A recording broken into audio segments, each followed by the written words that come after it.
హరా. కలియుగం సత్వాన్ని హరించేస్తుంది.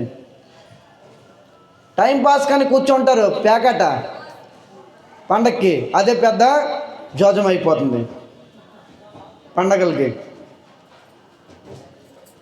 ఇలా జరిగిందని అనుకో, కలిం సత్వం హర. ఎవరు చెప్తున్నారు ఈ విషయము? కాకభూషణుడు గరుత్మంతుడికి చెప్తున్నారనమాట. తర్వాత ఆడవాళ్ళ కోసం చెప్తున్నారు. చూడండి, జాగ్రత్తగా ఉండండి. ఆడవాళ్ళు ఎలా ఉండాలి? ముక్కులో ముక్కు పొడగా, చేతుల నిండా గాజులు, నగలు ధరించుకొని లక్ష్మిలా ఉండాలి. కానీ అవన్నీ తీసి దేని మీద ఎక్కువ దృష్టి పెడతారు? ఎంటుకల మీద ఎక్కువ దృష్టి పెడతారంట. దీన్ని సరి చేసుకోవడానికి హైలైట్గా చేస్తారంట. ఏ రోజైతే హైలైట్ చేయడానికి మొదలుపెట్టారు స్త్రీలు, కలిం సత్వం హర, ఈ రోజులు జరుగుతుంది అదే. బొట్టు ఉండదు, గాజులు ఉండవు, ముక్కు పొడుకు ఉండదు. శాస్త్రం చెప్తుంది ఎలా ఉండాలి ఒక స్త్రీ? లక్ష్మిలా ఉండాలి. ఎవరి కోసం అలంకరించుకోవాలి? స్వామి కోసము, రెండోది తన భర్త కోసము. కానీ స్వామి లేరు, భర్త లేరు, లోకుల కోసం అలంకరించుకుంటారు. అలా జరిగిందంట అనుకోండి. కలియుగ నిదర్శనాలు ఇవన్నీ, గుర్తింపులు, భవిష్యత్తు చెప్తున్నారు. ఇది ఎప్పుడు చెప్పాడు? త్రేతాయుగంలోని.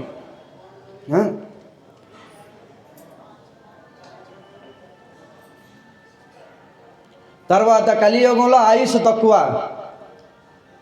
ఆయుష్ ఎంత? 100 సంవత్సరాలు కలియుగంలోని. 100 సంవత్సరాల్లో ఆరోగ్యంగా ఉండేది 50 సంవత్సరాలే. 50 తర్వాతనే స్టార్ట్ అవుతుంది మనకి బీపీ, షుగరు, అల్సరు, ఆస్మా, అది ఇది. 50 సంవత్సరాలు ఆరోగ్యంగా ఉంటాము, 500 సంవత్సరాలు ప్లాన్లు వేస్తాం మనము.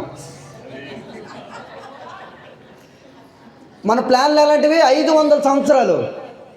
వీడికి ఓపిక ఉండదు, కానీ ప్లాన్లు మాత్రం 500 సంవత్సరాలు. ఎలా జరిగిందనుక అనుకో, కలిం సత్వం హర. కలియుగము సత్వాన్ని హరించింది. చూడండి, ఇవే జరుగుతున్నవి. చాలా జాగ్రత్తగా ఉండాలి. శాస్త్రం హెచ్చరిస్తుంది. ఊరిని చదివి వెళ్ళిపోవడం కాదు, ఇవన్నీ ఫాలో అవ్వాలి. అన్నిటి నుంచి మనం బయటపడాలి. ఇవన్నీను చాలా భయంకరమైన సిచ్యువేషన్లో మనం చిక్కుకొని ఉన్నాము. కరోనా 4th స్టేజ్లో ఉన్నాం మనము. డేంజర్ జోన్లో ఉన్నాం మనం అందరం. కానీ మనం ఏమనుకుంటున్నాము? సేఫ్ జోన్లో ఉన్నాం అనుకుంటున్నాము. సేఫ్ కాదు, డేంజర్ జోన్లో ఉన్నాము. చాలా భయంకరమైన స్థితిలో మనం అందరం ఇరుక్కున్నాం, చిక్కుకొని ఉన్నాము. ఏదో ఒక విధంగా బయటపడిపోవాలి మనము. ఏదో ఒక విధంగా అంటే ఏంటి? హరికథ ద్వారా, శ్రవణం ద్వారా మనము బయటపడిపోవాలి విని. ఇదే తెలివిగల వ్యక్తి చేయవలసిన పని. ఒక సజ్జనుడు, జెంటల్మెను చేయవలసిన పని ఏంటి? హరికథ వినే బయటపడిపోతాడు. తెలివి తక్కువవాడు ఇదే నాకు ఆనందంగా ఉంది, బురదలోనే దొరులుతూ ఉంటాడు. పందికేం తెలుసును? బురద ప్రపంచం అనుకుంటుంది. అందుకనే మీరందరూ కూడా తెలివిగల వ్యక్తులు కాబట్టి మీరందరూ ఇక్కడికి వచ్చారు.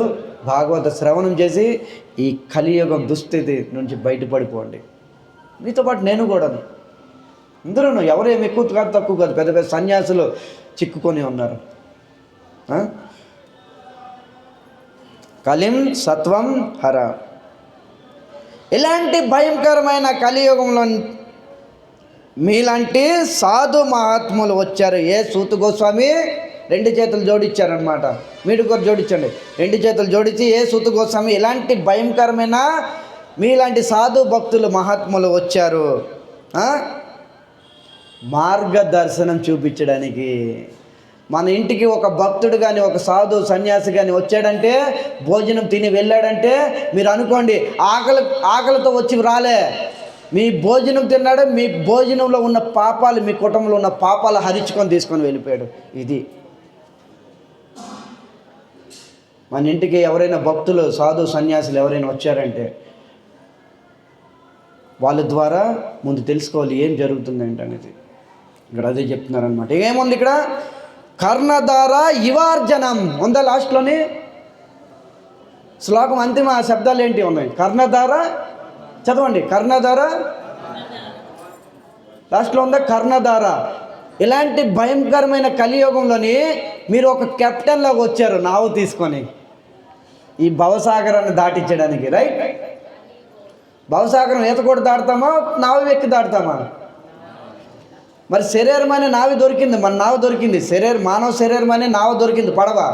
మరి దీన్ని నడిపించడానికి కర్ణధారే వ్యక్తి ఉండాలి, కెప్టెన్, రైట్? ఆ కెప్టెనే గురువులాగా వస్తాడు, వచ్చి మనకి భవసాగరం దాటించి వెళ్ళిపోతాడు. ఇక్కడ సౌనకాది ఋషులు అదే ప్రార్థన చేస్తున్నారు. కలిం సత్వం హరం పుంస కర్ణధార ఇవార్జవం. ఏ సూత్ గోస్వామి, అందుకనే దయచేసి మీరు కథ చెప్పండి. తర్వాత నెక్స్ట్, ఓకే, మీరు వచ్చారు, మీకు చూస్తే చాలా వయసు అయిపోయినట్టు ఉంది. ఇంచుమించు ఋషులందరూ గడ్డాలు మీసాలు పండిపోయేవి. ఇంకెంతకాలం బ్రతుకుంటారో తెలీదు. ఎందుకు ఇంత శ్రమ, దీర్ఘకాలం ఎందుకు ఇలా అంటారు? 1000 సంవత్సరాలు భాగవతం వినడానికి కూర్చున్నారు మీరు. 1000 సంవత్సరాలు బతుకుంటారా మీరు?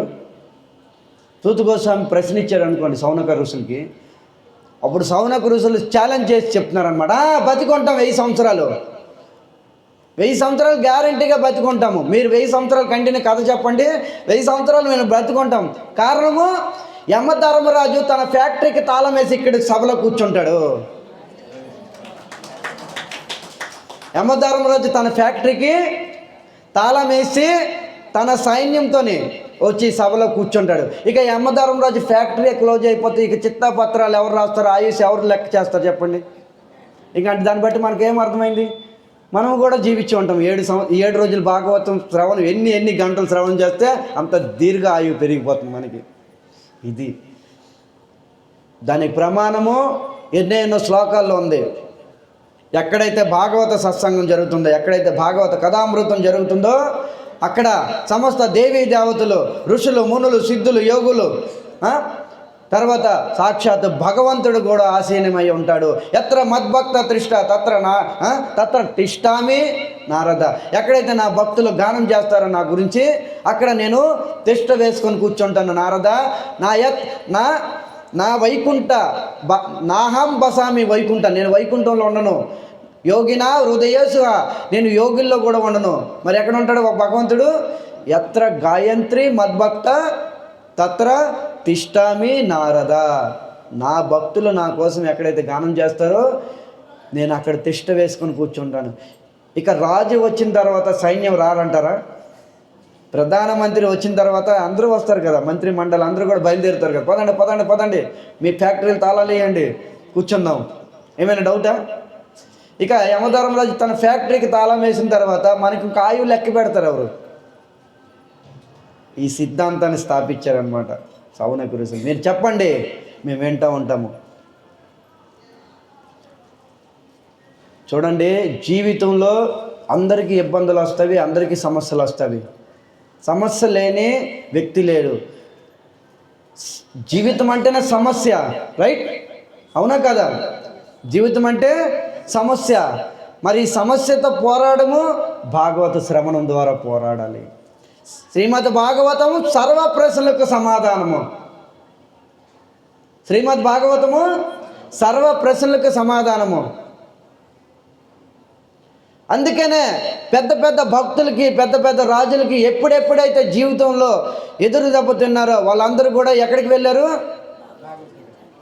ఒక ఋషి మునులు సన్యాసుల దగ్గరికి వెళ్ళి కూర్చొని బ్రూహి చెప్పు, బ్రూహి అనే సంస్కృత వర్డ్ చెప్పండి.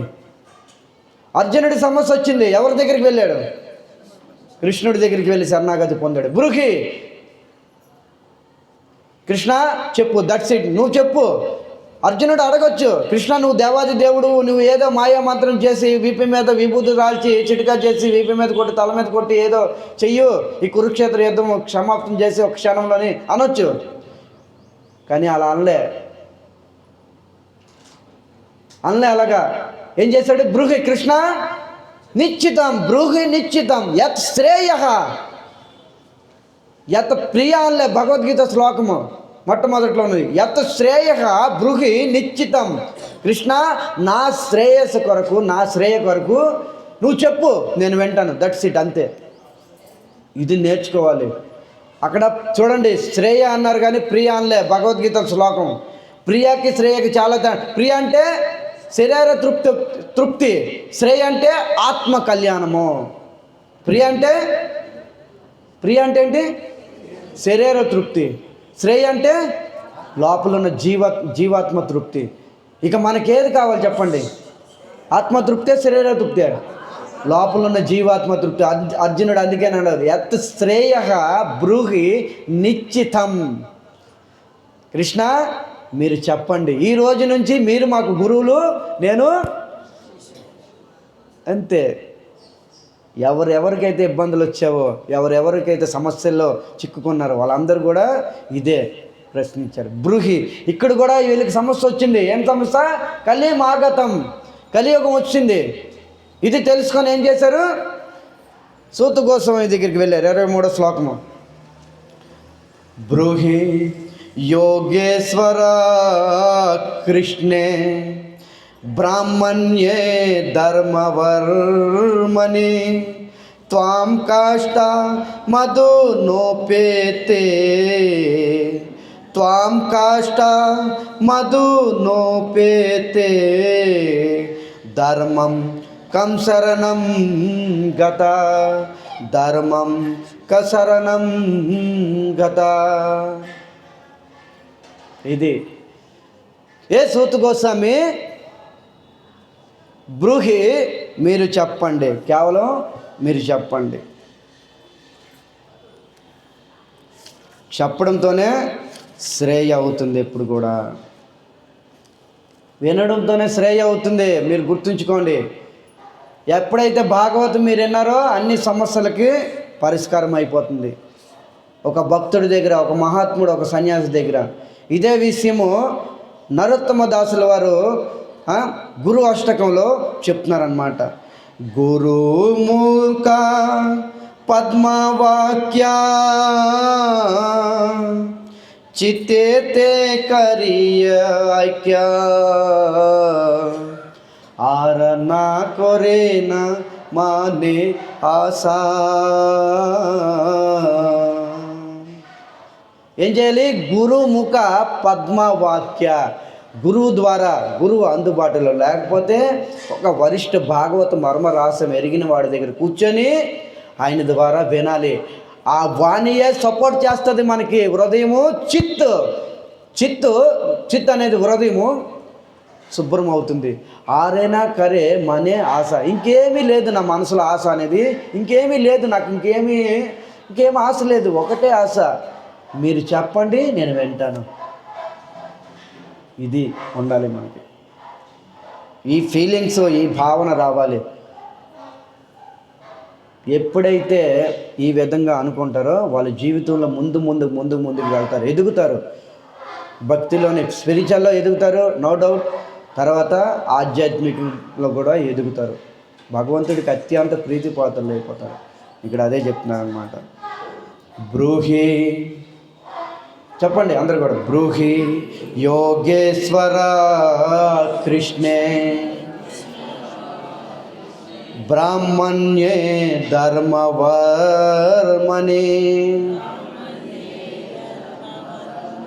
స్వాం కాష్ట మధు నోపేతే, స్వాం కాష్ట మధు నోపేతే ధర్మం కశరణం గత.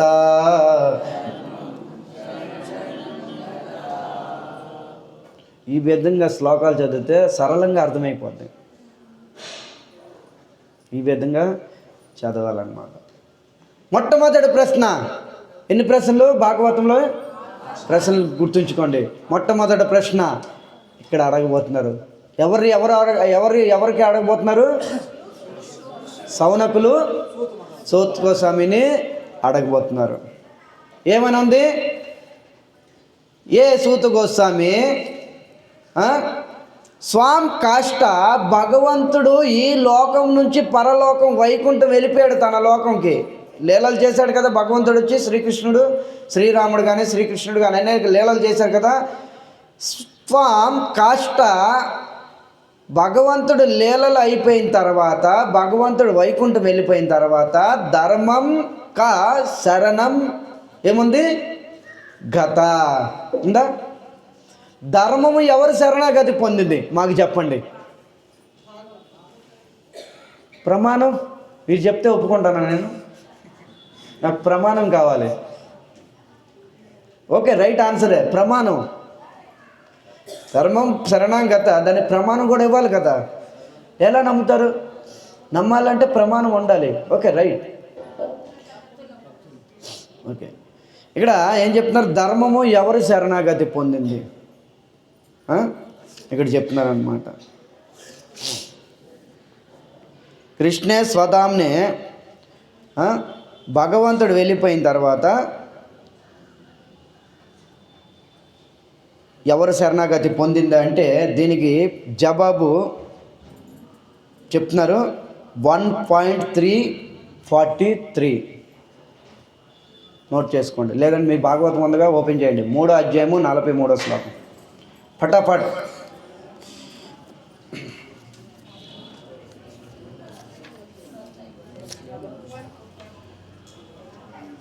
మూడో అధ్యాయము 43వ శ్లోకంలో చెప్తున్నారన్నమాట. కృష్ణే స్వధామ్యోపగతే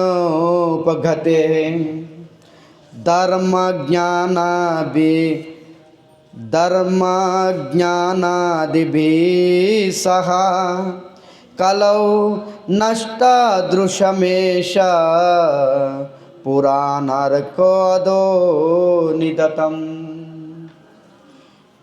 కృష్ణే స్వధామే భగవంతుడు వెళ్ళిపోయిన తర్వాత కలో నష్ట దృశే కలియుగము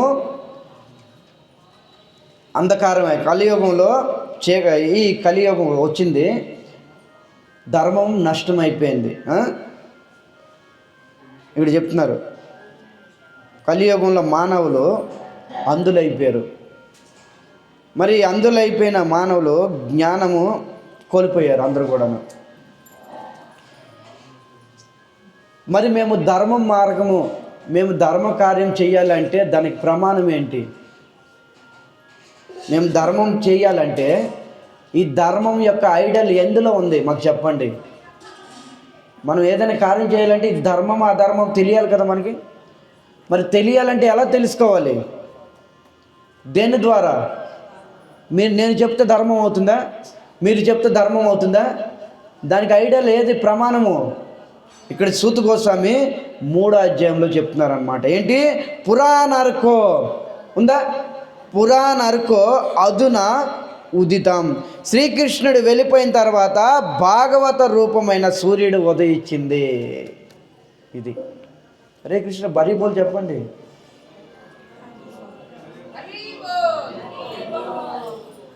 దానికి సమాధానం దొరికింది. ఇప్పుడు మొట్టమొదటి ప్రశ్నకి సమాధానము. ప్రశ్న ఏంటి? ప్రశ్న ధర్మము ఎవరు శరణాగతి పొందింది. మరి మనం ధర్మ పాలన చేయాలంటే మన జీవితంలో దానికి ఐడియాలు ఉండాలి. దేన్ని బట్టి మనం ధర్మం వెళ్ళాలి? దానికి ఐడియాలు ఏం చెప్తున్నారు? పురాణర్కో. అర్కో అంటే సూర్యనారాయణుడు. చంద్రవంశంలో జన్మ తీసుకున్న శ్రీకృష్ణుడు అస్తమిచ్చిన తర్వాత సూర్య రూపంగా ఉదయించాడు భాగవతంలోని. ఇది సమాధానము. ఈ భాగవతము ఎవరో కాదు, సాక్షాత్తు శ్రీకృష్ణుడే. ఇది కూడా మీకు బుక్లో రాశాను, చదువుకోవచ్చు. సాక్షాత్తు శ్రీకృష్ణుడే. కృష్ణుడే స్వయంగా భాగవత అవతారం ధరించాడంట. భగవంతుడు అనంత అవతారాలు. సూత గోస్వామి చెప్తున్నారు భగవంతుడు అవతారాలు సముద్రంలో కెరటాలు లెక్క పెట్టలేము, భగవంతుడి అవతారాలు లెక్క పెట్టలేము. కానీ సూత గోస్వామి ధైర్యం చేసి 24 అవతారాలు భాగవతంలో ప్రమాణం ఇచ్చారు. రైట్? అందులో ఇదొక అవతారము. అంటే భాగవతం లేదు, అందులో ఇదొక అవతారం. ఏంటిది? కృష్ణుడు భాగవత అవతారం ధరిస్తాడంట. మరి ఏమైనా సందేహమా మీకు భగవంతుడా ఇది భగవంతుడు కాదని? అందుకనే నేను చెప్తాను, నా సలహా వినండి. నేను చెప్పే సలహా ఏంటంటే, మీరు ఎక్కడికి వెళ్ళినా, భౌతికమైన పనికైనా ఆధ్యాత్మికమైన పనికైనా, చుట్టాలు పట్టాలు ఇంటికి వెళ్ళినా మీతోని భాగవతం పెట్టుకోండి. మీ పెట్టిలోని మీ యొక్క కాలేజీ బ్యాగ్లో ఏదైనా లగేజ్ బ్యాగ్లో భాగవతం పెట్టుకోండి. మీరు చదవండి, చదవకపోండి తర్వాత విషయము. కానీ మీతో భాగవతం తీసుకొని వెళ్ళండి. భాగవతం తీసుకొని వెళ్తే మీరు ఫీల్ అవ్వండి, నాతో కృష్ణుడు వచ్చాడు, నాతో సాక్షాత్తు కృష్ణుడు వచ్చాడు. ఇక కృష్ణుడు ఉన్న చోట ధర్మమే ఉంటుంది, అధర్మం ఉండదు. కృష్ణుడు ఉన్న చోట వెలుగే ఉంటుంది, చీకటి ఉండదు. కృష్ణేర సూర్య సమాన్ మాయారే అంధకార్. నేనైతే ఇదే ఫాలో చేస్తాను. నేను అందుకని అందరికీ ఇదే ఉపదేశం చేస్తాను. నేను నేర్చుకుంది మీకు చెప్తున్నాను, మీరు కూడా ఫాలో అవ్వండి. మీరు చదవండి, చదవకండి తర్వాత విషయం. మీ చేతిలో ఒక జపమాల, బ్యాగులో భాగవతం, 2 చాలు. ఒక స్టూడెంట్కి ఐడియల్ ఏంటి, ఏముండాలి స్టూడెంట్ అని చెప్పుకోవడానికి? Pen, right. ఒక డాక్టర్కి, మరి ఒక భక్తుడికి అది. మీరు చదవండి, చదవకపోండి, జపం చేయండి, చేయకపోండి తర్వాత విషయం. కానీ ఎక్కడికి వెళ్ళినా, పార్టీ ఫంక్షన్కి వెళ్ళండి, ఎక్కడికి వెళ్ళినా భాగవతం తీసుకొని వెళ్ళండి. ఈ భాగవతమే వాళ్ళని కూడా పవిత్రం చేస్తుంది. ఇది నేర్చుకోండి. ఏది నేర్చుకోకపోయినా ఇది నేర్చుకోండి, వెళ్ళండి ఇంటికి. ఇక్కడ అదే చెప్తున్నారు. కృష్ణుడు అస్తమించిన తర్వాత పురాణార్కో సూర్యనారాయణుడు భాగవత పురాణ రూపంగా ఉదయించాడు. ఉదయించడం అంటే ప్రకాశం, ప్రకాశం అంటే జ్ఞానము. ప్రకాశం అంటే ఏంటి? జ్ఞానము. ఇక జ్ఞానం వచ్చిన తర్వాత చీకటి పోతుంది కదా. తమసో మా జ్యోతిర్గమయ. తమో గుణం నుంచి, అంటే ఆ చీకటి నుంచి జ్యోతిర్లోకి వెళ్ళిపోతున్నాం మనము. చూడండి ఎక్కడి నుంచి సిద్ధాంతాలు భాగవతంలో ఉన్నాయి ఇవన్నీ. అందుకని ఇక్కడ చెప్తున్నారనమాట. కృష్ణే స్వధామే ఉపగతే వెళ్ళిపోయిన తర్వాత ధర్మ జ్ఞానాభి సహా కలో నష్ట దృశ్యమేష పురాణార్కో అధునేతి. ఈ విధంగా చెప్తున్నాను అన్నమాట. చిన్న పెద్ద ఎప్పుడైతే సమస్యలు వచ్చావో, ధర్మం కోసం అధర్మం కోసం తెలుసుకోవాలనుకున్నారో అందరూ కూడా భాగవత శరణాగతి పొందారు. మీరు కూడా మీ జీవితంలో ఏ చిన్న చిటికి సమస్య వచ్చినా, అధర్మాలు, సందేహాలు, సంశయాలు వచ్చినా వెంటనే భాగవత శరణాగతి పొందండి. తర్వాత తెలిసిన వాళ్ళ దగ్గర వినండి. మీ సమస్యకి అన్నిటికీ సమాధానం ఇస్తుంది భాగవతం. ఆ వ్యక్తి ఎవడు సుమా? ఎవరిస్తారు? భాగవతం ఇస్తుంది. ఇక్కడ చెప్తున్నారనమాట. ఇక రూప గోస్వామి భాగవతం కోసము చాలా అద్భుతంగా చెప్తున్నారు. నోట్ చేసుకోవాల్సిన విషయాలు ఇవన్నీ. ఏం చెప్తున్నారు? సర్వశాస్త్రాబ్ది యశః, అన్ని శాస్త్రాల యొక్క అమృతము భాగవతము. అన్ని శాస్త్రాల యొక్క అమృతము భాగవతము. సర్వేదేశు కళాఫలం, అన్ని వేదాల యొక్క ఫలము భాగవతము. సర్వ సిద్ధాంత రత్నజ్ఞ, భాగవతము అన్ని సిద్ధాంతములతో కూడిన రత్నము లాంటిది. భాగవతం ఎలాంటిది? అన్ని సిద్ధాంతాలు కూడిన రత్న భాండారం లాంటిది. అన్ని సిద్ధాంతాలు భాగవతంలో దీనికి ప్రమాణం ఉంది. భాగవతం 2-3 స్కందంలో ఎగ్జాక్ట్గా గుర్తులేదు. సర్గ, విసర్గ, స్థానం, పోషణ, ఉతయ, మనవంతర, ఈశాన, నిరోధ, ఇవన్నీ ఉన్నాయి. స్థానాలు చెప్పడం జరిగిందనమాట భాగవతంలో. సర్గ కృష్ణ ద్వారా సృష్టి, విసర్గ బ్రహ్మ ద్వారా సృష్టి, స్థాన ఏ లోకాలు ఎక్కడున్నావో స్థానం చెప్పారనమాట 5వ స్కందంలో. నిరోధ, ఈశాన అనుగ్రహ, ఇవన్నీ కూడా భాగవతంలో 10 తత్వాలు చెప్పడం జరిగింది. ఇది భాగవతం. భాగవతం అంటే సాధారణమైన గ్రంథం అనుకోమాకండి ఎప్పుడు కూడా. భాగవతం సాధారణమైన పుస్తకం కాదు. అందుకనే ప్రభుపాదుల వారు అమెరికా వెళ్ళినప్పుడు భాగవతం తీసుకొని వెళ్ళారు. నేను చెప్పుకున్నాం, రైట్. ఆయన అనుకుంటే తలుచుకుంటే డిటీస్ని తీసుకొని వెళ్ళొచ్చు, గౌరంగ మహాప్రభు, గౌరంగ చైతన్య నిత్యానందాన్ని తీసుకొని వెళ్ళొచ్చు, రాధాకృష్ణుని తీసుకొని వెళ్ళొచ్చు, జగన్నాథ్ బలదేవుని తీసుకొని వెళ్ళొచ్చు. ఇవన్నీ విడిచి భాగవతాన్ని తీసుకొని వెళ్ళారంటే ఆయనకి అర్థమైపోయింది, ఈ కలియుగంలో సమస్య నుండి బయటపడాలన్నా, మలినం నుంచి బయటపడాలన్నా, కలి దోషాల నుంచి ముక్తి అవ్వాలన్నా ఒకే ఒక మార్గము, సరళమైన మార్గము శ్రీమద్ భాగవతం శ్రవణాది విధి. శ్రీమద్ భాగవతం శ్రవణం ద్వారానే. భాగవతం వినే కదా పెద్ద పెద్ద మూర్ఖులు లాంటి వాళ్ళు, మేడ్చల్ లాంటి వాళ్ళు, యవన లాంటి వాళ్ళు కూడా అమెరికాలోని పెద్ద పెద్ద సన్యాసులు అయిపోయారు. ఎలా అయిపోయారు? ఈ భాగవత ప్రచారం ద్వారా. అందుకనే మా గురువు మహారాజు ఆదేశించారనమాట, భాగవతము ప్రచారం చెయ్యి. భాగవతం ప్రచారం కాదు, భాగవత సప్తాహాలు చెయ్యు. అందుకని మా గురువు మహారాజ్ యొక్క ఆదేశ ప్రకారంగా మేము ఎక్కడెక్కడికి వెళ్ళిన భాగవత సప్తాహాలు ఇదే మేము ఎక్కువ చేస్తూ ఉంటాం. ఇది మన గురువుకి దక్షిణ ఇవ్వాలంటే, ప్రభుపాదులకు దక్షిణ ఇవ్వాలంటే ఇదే భాగవత ప్రవచనం ద్వారా. ఇదే మేలు జరిగిద్ది. ధనంతో మేలు జరగదు, భోజనంతో మేలు జరగదు, వస్త్రాలతో మేలు జరగదు. మనం అందరం తప్పిపోయిన ఆత్మలు లాంటి వాళ్ళము. ప్రభుపాదుల వారు ఎప్పుడు చెప్తూ ఉంటారు, ఒక తండ్రి కొడుకులు మేళాకి వెళ్ళారు, తిరునాళ్ళకి. వీడిగా ఉంది, రద్దీగా ఉంది, మీకు తెలిసిందే. ఆ రద్దీలో తండ్రి పిల్లవాడు విడిపోయారు అనమాట. విడిపోయిన తర్వాత తండ్రి వేరే చోట, పిల్లవాడు వేరే చోట. పిల్లవాడు ఏడుస్తున్నాడు.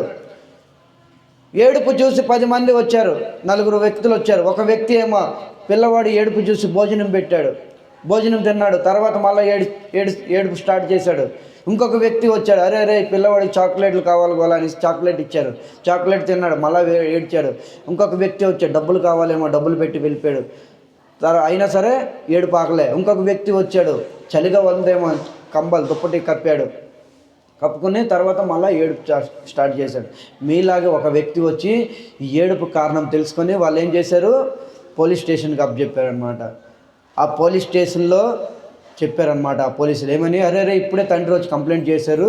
ఆ పోలీసులు ఆ తండ్రికి ఫోన్ చేయగా ఆ తండ్రి వచ్చి తీసుకొని వెళ్ళిపోయారు. తండ్రి కొడుకులు హ్యాపీ. అలాగే తప్పిపోయిన జీవాత్మల్ని కలపడానికి ఈ భాగవతమే మార్గం చూపిస్తుంది. ఇంకేమి మీరు ఇచ్చినా ఏం ప్రయోజనం లేదు. మీరు ఎన్ని కోట్ల రూపాయలు ఇవ్వండి, ఎంత భోజనము ఈ పూట తింటే సాయంత్రం కరిగిపోతుంది, అయిపోయాయి.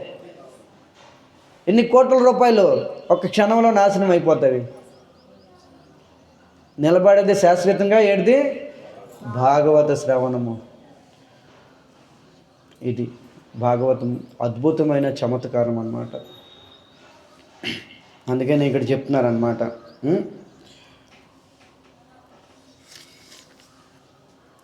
సర్వ భాగవత ప్రమాణం. భాగవతము భక్తులకి ప్రాణం లాంటిది.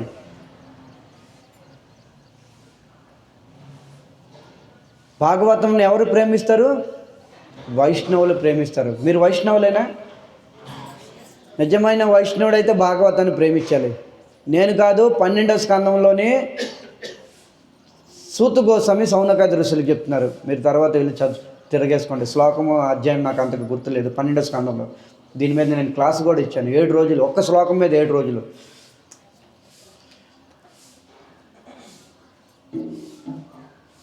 శ్రీమద్ భాగవతం యద్ వైష్ణవానాం ప్రియం శ్లోకం ఉంది. శ్రీమద్ భాగవతం వైష్ణవానాం ప్రియం అని శ్లోకం ఉంటుంది. శ్రీమద్ భాగవతం వైష్ణవులకి ప్రియమైంది. దీనికి ప్రమాణము నిజమైన వైష్ణవుల భక్తులు ఎవరు? గోపికలే కదా. వాళ్ళకన్నా నిజమైన భక్తులు ఉన్నారు ఈ సృష్టిలోనే. ప్రేమ యొక్క ధ్వజ వాళ్ళు గోపికలు. కృష్ణ ప్రేమలోని ధ్వజలు లాంటి వాళ్ళు. కృష్ణుడు వెళ్ళిపోయాడు, కృష్ణుడు అమిత అనురాగంగా ప్రేమించారనమాట గోపికలు. గోపికలు ఎంతైతే ప్రేమించారు కృష్ణుడిని, ఎవరు ప్రేమించలేదు. అందులో ఉన్నతమైన గోపి ఎవరు? రాధ.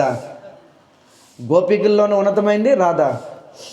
ఈ రాధ కూడా ఎంతో కృష్ణుడిని ప్రేమించింది. మరి కృష్ణుడు బృందావనం వదిలి విడిచిపెట్టి ఎక్కడికి వెళ్ళిపోయాడు? ద్వారక వెళ్ళిపోయాడు. కృష్ణుడు బృందావనంలో బృందావనం నందగాం ఇవన్నీ వదిలి బృందావనం వదిలి ద్వారక వెళ్ళిపోయాడు. ద్వారక వెళ్ళి ఎన్ని సంవత్సరాలు ఉన్నాడు? 100 సంవత్సరాలు ఉన్నాడు. మరి కృష్ణుడు ప్రాణం అన్నప్పుడు, కృష్ణుడు వెళ్ళిపోయిన తర్వాత, ప్రాణనాథుడు పోయిన తర్వాత ప్రాణం పోవాలి గోపికలు. మరి ఎందుకు బతికే ఉన్నారు?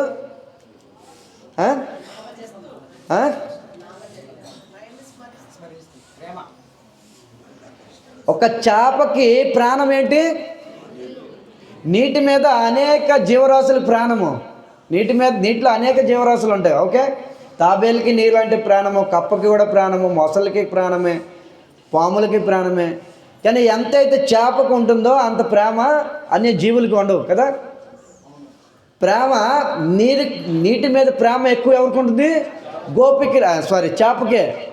అలాంటి చేపను నీటి నుంచి తీసి బయటికి వేసామనుకోండి, చేపకి ఎయిర్ కండిషన్ రూమ్ ఇచ్చాము, పంచభక్ష పరమాణాలు ఇచ్చాము, మంచి హాలు సదుపాయమైన అన్నీ ఇచ్చామనుకోండి, చేప ఏం చేస్తుంది? అన్నీ కావాలా?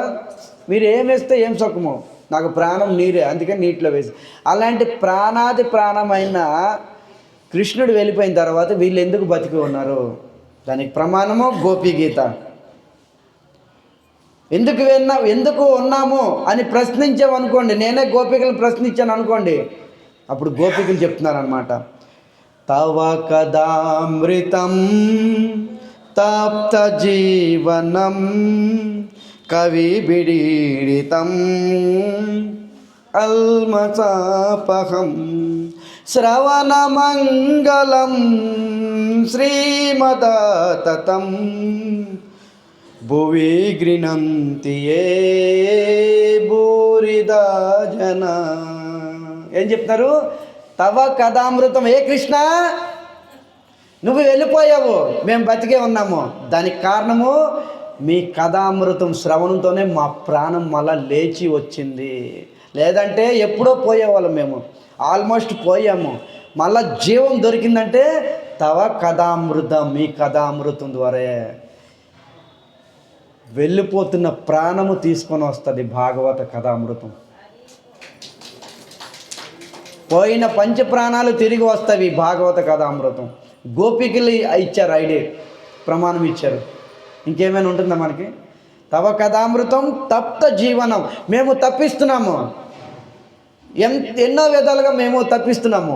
ఇలాంటి తప్త జీవనం నుంచి ముక్తులు అయ్యాము నీ కథా శ్రవణం ద్వారా. శ్రవణ మంగళము. ఈ శ్రవణంతోనే మంగళం జరుగుతుంది, ఇంక దేని ద్వారా జరగదు. భాగవత కృష్ణ నీ కథ ద్వారా ఈ జగత్తుకి మంగళం జరుగుతుంది. ఓకే, నేను నమ్మాను. మీరు దానం దక్షిణలు ఇవ్వాలంటే ఎన్ని కోట్ల రూపాయలు ఇవ్వండి, ఏదేవ్వండి, అన్ని దానాల కన్నా శ్రేష్టము నీ కథామృతమే. అందుకే నేను చెప్తున్నారు, భువి గృహంతితే భూరి భారిత. ఈ ప్రపంచంలో, ఈ సృష్టిలో అత్యంత శ్రేష్టమైనది దానము. ఎవరైతే భాగవత ప్రచారం చేస్తారో, 10 మంది, 100 మంది, లక్షల మందికి వినిపిస్తారో, వాడికి మించిన దానవీర కర్ణుడు లేడు ఈ ప్రపంచంలోనే. ఇది చూడండి భాగవతము. భాగవత ప్రచారం చేయడము ఇది పెద్ద దానం లాంటిది. ఇదే ప్రభుపాదుల వారు ఆచరించి చూపించారు మన అందరికీ. ఆయన ఆచరించారు. ఆయన పోయిన తర్వాత ఎంతోమంది శిష్యుల్ని, వాళ్ళ శిష్యులు ఈరోజు ప్రపంచం అంతా స్ప్రెడ్ అయింది. ఈ భాగవత ప్రచారం ద్వారా అందరికీ దానం ఇస్తున్నారు. ఎవరిని ఇస్తున్నారు?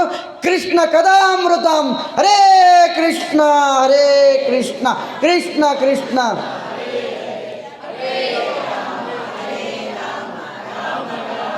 హరే హరే. కృష్ణ కథామృతం పంచుతున్నారు. దీనికి మించిన అమృతం ఉంటే తీసుకురండి, నేను ఈ అమృతాన్ని విడిచి నేను ఆ అమృతాన్ని స్వీకరిస్తాను. ఉందా? లేకపోతే మీరు ఇంటికి వెళ్ళిన తర్వాత ఈ అమృతాన్నే తాగడానికి ప్రయత్నం చేయండి. ఈ భగవన్ నామం జపం చేయడానికి ప్రయత్నం చేయండి. దీనికి మించిన మేలు లేదు లేదు లేదు. భగవన్ నామము, భగవత్ శ్రవణము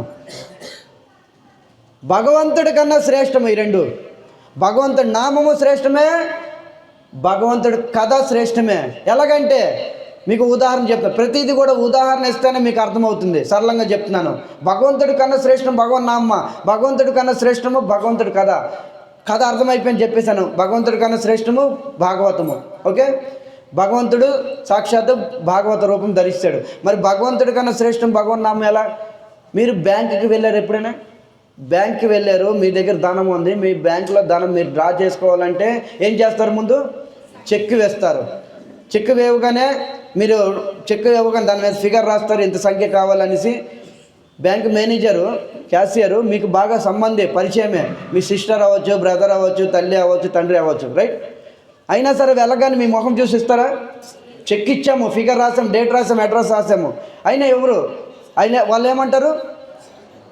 సార్ ఇందులో ఏమంటే చెక్ మీద చిన్న సంతకం పెట్టండి అనేసి, చెక్ మీద సంతకం పెట్టండి అంటారు. ఎదర పెట్టాలి, వెనకతలు పెట్టాలి. అప్పుడు దీన్ని బట్టి అర్థమేమైంది మనకి?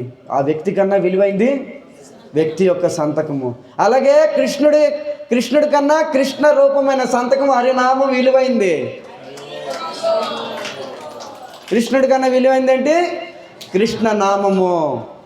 అందుకనే చైతన్య మహాప్రభు చెప్తున్నారు, నామకారి బహుదా నిజ సర్వశక్తి తత్రార్పిత నియమిత స్మరణేన కాల ఏతాదృశి తవ కృప భగవాన్ మమాపి దుర్జైవ మిద్రిసామి నా అనురాగ. ఇలాంటి నామం పలకడానికి, ఇలాంటి భగవంతుడి శ్రవణం చేయడానికి నేను ఎంత దౌర్భాగ్యుణ్ణి. నాకు ఎటువంటి ఆసక్తి కలగట్లేదు. ఇంతకన్నా దౌర్భాగ్యం లేదు, ఇంతకన్నా దౌర్భాగ్య స్థితిలో నేను ఇది లేదన్నమాట అంటున్నాడు అన్నమాట. నాకు అనురాగం కలగట్లేదు భగవన్ నామం జపం చేయడానికి, భగవంతుడి కథ వినడానికి. కలగాలి, అనురాగం రావాలి. మనకు అనురాగం భగవంతుడి మీద ఉండదు. అనురాగం ఉంది మన పిల్లల మీద, భార్య మీద అనురాగం. తర్వాత మొబైల్ మీద అనురాగం ఉంది. మొబైల్లో మా గురువు మహారాజ్ చెప్తారు, కలియుగంలో చేతన ద్వారా జన్మలు దొరుకుతావంట. కలియుగంలో చేతనాల ద్వారా, అసలు చేతన ద్వారా జన్మలు వస్తాయి. చేతన అంటే ఏంటి? ఇంగ్లీష్లో ఏం చెప్తారు? కాన్షియస్నెస్. చేతన. మన చేతన ఒక దాని మీద స్థిరంగా ఉండదు. చేపకి నీటిలో ప్రవహిస్తున్న జలచరులు 15 సెకండ్ల కన్నా ఎక్కువసేపు చేతన ఉండదంట, వెంటనే మారిపోయింది. అందుకని అది చట్పట్లాడుతూ ఉంటుంది, పారిపోద్ది.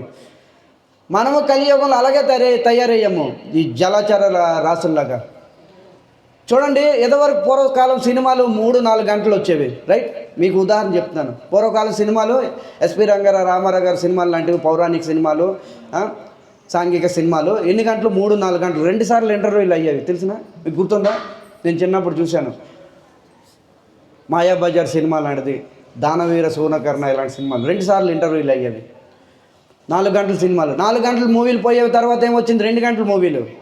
2 గంటల మూవీలు పోయింది. షార్ట్ ఫిల్ము, అరగంట షార్ట్ ఫిల్మ్ వచ్చింది. షార్ట్ ఫిల్ములు కూడా పోయేవి, రీళ్ళు వచ్చేవి. ఎంత రీల్ సమయం ఎంత? 30 నిమిషాలు. ఇక ఆ 30 నిమిషాల మీద కూడా మన మనస్సు అనేది స్థిరంగా ఉండట్లేదు. ఒకదాని మీద ఒకటి అరగదీస్తున్నాం, ఇంకేమొస్తుంది. చూడండి మన చేతన ఎంత మారిపోయిందో. ఎంతైతే రీల్ మీద అరగదీస్తున్నామో అంత రంగనాథుడి మీద అరగదీస్తే పాదాలు మనం ఎప్పుడో ఉద్ధరించేవాళ్ళము. దీని మీద అరగదీస్తాము. అందుకని ఇవి స్మార్ట్ అయ్యేవి, మనం పడిపోయాము. అందుకని ఇవి స్మార్ట్ ఫోన్లు అయిపోయేవి, మనము పతనం అవుతున్నాము. ఇవి అప్డేట్ అవుతున్నవి, మనం అప్డేట్ అవ్వట్లేదు. అవునా కదా? మొబైల్ అప్డేట్ అవుతున్నవి, ఇంత జ్ఞానం ఉన్న మనిషి మాత్రం అప్డేట్ అవ్వట్లేకపోతున్నాడు. చూడండి ఎంత దౌర్భాగ్యం అంది. దీనికన్నా దౌర్భాగ్యం ఉందా చెప్పండి?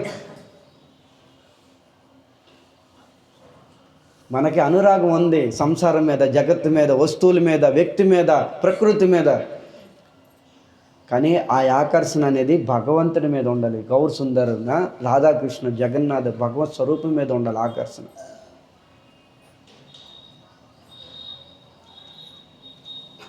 మన ఏవ మనిష్యనాం కారణం బంధన మోక్షయ బాంధాయ నిర్ముక్త నిర్మన్ మన శాస్త్రంలో శ్లోకం ఉంది. ఈ మనసే ఈ బంధనానికి కారణం అవుతుంది. మనసును మంచి చేసుకుంటే ఈ మనసే వైకుంఠానికి తీసుకొని వెళ్ళిపోతుంది. ఇదే మనసు లేకపోతే నరకానికి తీసుకొని వెళ్ళిపోతుంది. మన ఏవ మనిష్యనాం కారణం బంధన మోక్షయ. ఈ మనసే బంధనానికి కారణము. దీన్ని మంచి చేసుకున్నావా నీకు మిత్రుడిగా వస్తుంది, నీకు సపోర్ట్ చేస్తుంది, నిన్ను వైకుంఠాన్ని తీసుకొని వెళ్ళిపోతుంది. లేదంటే ఈ మనసే నీకు శత్రువుగా తయారవుతుంది, నరకానికి తీసుకొని వెళ్ళిపోతుంది. అందుకని భగవద్గీతలో మనసు కోసం ఎక్కువ హెచ్చరించాడు అనేక శ్లోకాలు భగవద్గీతలో, రైట్. అందుకనే మరి ఇలాంటి మనసుని భగవంతుడి మీద పెట్టాలంటే ఓవర్ నైట్ వెళ్ళిపోతుందా? లేదు, ఇప్పుడే వెళ్ళిపోతుంది ఓవర్ నైట్ మనసు. అభ్యాస యోగ యుక్తిని అభ్యాసం చేయి, నా కోసం ధ్యానం చెయ్యు, నా కోసం చింతన చెయ్యు. అనన్య చింతయంత మాం యోజన పరిపార్థతే తేసాభి నిత్య ఉత్థానం. నా కోసం చింతన చెయ్యు, నా కోసం ధ్యానం చెయ్యు. ఎందుకు నీ సంసారం, పరివారం మీద, ప్రకృతి మీద, వాళ్ళ మీద, కులం మీద, అది మీద ధ్యానం చేస్తావు? అరే ధ్యానం చెయ్యు నా మీద ధ్యేయతో. ధ్యానం చేయాలంటే భగవంతుడి మీద ధ్యానం చేయాలి. ధ్యానం చేస్తే ఏమవుతుంది? యోజన పరిపార్థ నిత్యయుక్తానం యోగక్షేమం. నీ యోగక్షేమాలు చూసుకుంటాను. యోగక్షేమాలు అంటే ఏంటి? యోగక్షేమాలు అంటే ఎగ్జాక్ట్లీ అర్థము నోట్ చేసుకోండి. ఉన్నది రక్షిస్తాను, లేనిది సమకూరుస్తాను. ఉన్నది మీ దగ్గర ఏదైతే ఉందో, ఉన్నది సంపద, ఐశ్వర్యం, కీర్తి, ప్రతిష్ట, దాన్ని రక్షిస్తాను చక్కగా నువ్వు ఉన్నంతకాలము. లేనిది సమకూరుస్తాను. ఇంతకన్నా హామీ ఇచ్చే భగవంతుడు ఎవరున్నారు? ఏ కృష్ణ కరుణా సింధో దీనబంధో జగత్పదే గోపేశ గోపిక కాంత రాధాకాంత నమస్తుతే. అలాంటి రాధాకాంతుడైన కృష్ణుడికి రాధా సమితంగా ప్రణామాలు చేయి, శరణాగతి పొందాలి. కానీ మనము భగవంతుడి శరణాగతి పొందము, అందరికీ శరణాగతి అన్నీ ఉన్నాయి, మనలో లేవని కాదు, అన్నీ ఉన్నవి.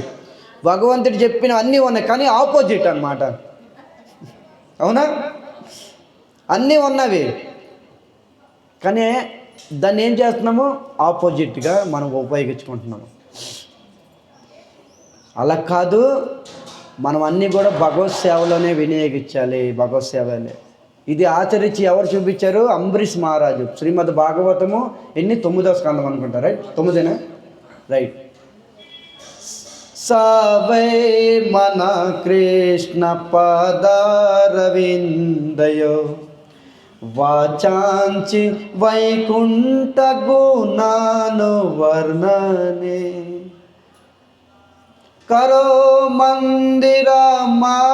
కరో మందిర మార్జనేసు.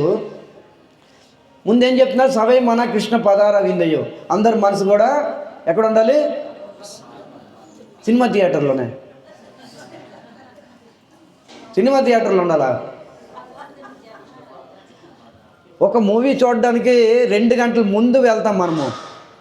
ఫస్ట్ రోజు రిలీజ్ అయింది అనుకోండి, టికెట్లు తీయడానికి 2 గంటల ముందు వెళ్తాము. బట్టలు చించుకొని వస్తాము, తల చెరుపుకొని వస్తాము, పెద్ద జెంటల్మెన్గా వస్తాము. 2 గంటల ముందు భాగవత శ్రవణానికి రమ్మనండి ఎవరైనా. 2 గంటలు వద్దు, 10 నిమిషాలు ముందు రండి అంటే చూడండి మనకి ఎంత ఇది ఉందో. నేను మిమ్మల్ని నింద చేస్తాను అనుకోమాకండి, ఒక శిక్షణ ఇస్తున్నాను మీలో. నీతో పాటు నేను కూడాను, నేనే నెంబర్ 1 స్టూడెంట్ని. ఈ భాగవతము నేను మీకు చెప్పట్లేదు, మీరు అనుకోమాకండి. శ్రీవాసరూపం ఈ భాగవతము నాకు నేను చెప్పుకుంటున్నాను ముందు. భజహురే మన శ్రీనందనందన అభయ చరణ రవీందరే. ఏ మనసా, గోవిందాసుల వారు ఏం చెప్తున్నారు? ఏ మనసుతో మాట్లాడుతున్నాడు చూడండి ఎంత చక్కగా. ఏ మనసా భజహోరే మన, ఎవరిని భజించాలి? శ్రీ నందనందన కృష్ణుడు అనొచ్చుగా. చూడండి శ్లోకం చాలా మర్మరహస్యం, మనం వెతుక్కోవాలి. ఏమన్నారు అక్కడ గోవిందాసుల వారు? శ్రీ నందనందన. నందనందుడు అంటే ఎవరు? నందకుమారుడు, రైట్. నందకుమారుడు. ఏ దేవికి కుమారుడు అనొచ్చుగా, అక్కడ రుక్ని భర్త అనొచ్చుగా. చాలా అర్థము. ద్వారకాధీశ కృష్ణుడు వేరే, మధుర కృష్ణుడు వేరే, బృందావన కృష్ణుడు వేరే. మన కృష్ణుడు ఎవరు మీరే నిర్ణయించుకోండి. మీ కృష్ణుడు ఎవరు? చేతులు ఎత్తండి. మన కృష్ణుడు ఎవరు? ద్వారకా కృష్ణుడు. మన కృష్ణుడు ద్వారకా. మన కృష్ణుడు ఎవరు? బృందావన కృష్ణుడా, ద్వారకా కృష్ణుడా, మధురా కృష్ణుడా? ద్వారకా కృష్ణుడు వేరే, మధురా కృష్ణుడు వేరే. అందుకనే నేను ఫస్ట్లో మంగళాచార్యని పాడాను. ఆరాధ్య దైవం బ్రజేసు తనయ బ్రజధామ తదధామ బృందావనం. మన ఆరాధ్య దైవము బ్రజేసు తనయ్య, బ్రజధామంలో పుట్టిన నందకుమారుడే మనకు ఆరాధ్య దైవము. గుర్తుంచుకోండి. మీరేంటి ప్రభు ఇదేంటి కొత్తగా పెట్టారు, మళ్ళీ మాకు కన్ఫ్యూజన్ చేస్తున్నారు అని. దీనికి సరళంగా చెప్తున్నాను. ముగ్గురు కృష్ణుడు ఒకళ్ళే. ద్వారకాలో ఐశ్వర్య భావంతో ఉంటాడు, బృందావనంలో వనచారి, యమునాలో తిరుగుతూ వనమాలలతో పూలమాలలు ధరించి తిరుగుతూ ఉంటాడు. సరళంగా ప్రభుపాదుల వారు చెప్పారు, సింపుల్ లివింగ్ హై థింకింగ్లో కృష్ణుడు ఉంటాడనమాట.